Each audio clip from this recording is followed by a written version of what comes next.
Ma? Bakit? Meron sana ako pandagdag ko sa kuryente. Wala pa naman akong pera. Kanino kaya ako pwedeng makahiram nito?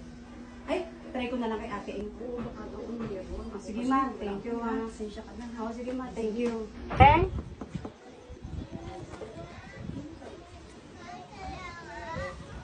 Ay, thank you. Meron sana ako sa iyo eh. Eh, pandadagdag ko lang sa kuryente. Sa kuryente. Hindi hiram pa. Oo.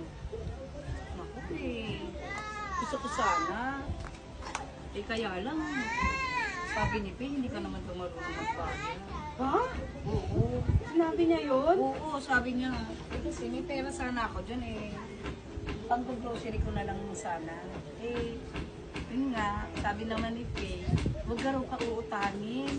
Yun ang sinabi niya? Oo, dahil pag pinautang niya, puro katapusan, puro katapusan, puro katapusan. Wala ka raw isang salita. Ganun ba? Sige, thank you. Pasensya na. Pasensya ka na rin ah.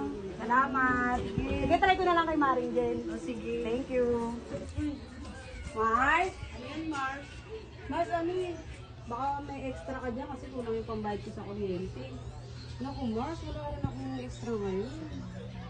Kahit ano lang, 2 lang na. Wala, Mars eh. Kailangan ko rin kasi ng pera ngayon eh. Bayaran ko rin ng ilaw, ng Oo, tubig. napatid lang. Ayun. Sige, Mars. Thank you Pasensya na, ah. Mars ah. Oo, sige. Salamat, Mars. Pasensya na. Talaga Naku, di ba kakasabi lang ni Faye? Ay, nagpapautangin niya. Hoy, harap ako na. Kasama Ay, din ako. nagpapautangin kasi puro daw yan pangako. Kay Maring Minaro, puro katapusan. Kausap nga ako ni England Maring sa mo araw. babayaran ka mo. Hindi ko nga rin pinakutang yan, pati si Amy. Hoy, hindi na, hindi. Puro katapusan. Ako testigo ko na andun din ako sa araw na siligid lang si Minyan. Ano sabi? Parang galit pa nga siya. Sabi niya si Min. Ano ba yan? Ay, ano ba yan? Sabi mo katapusan.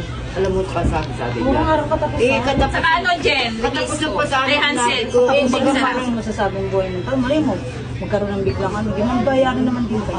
Siyempre kawawa Oo mo.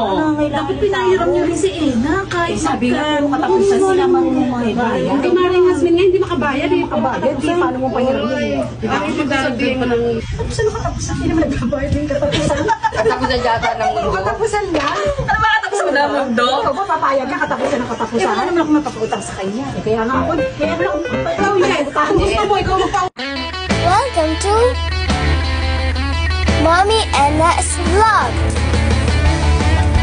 Follow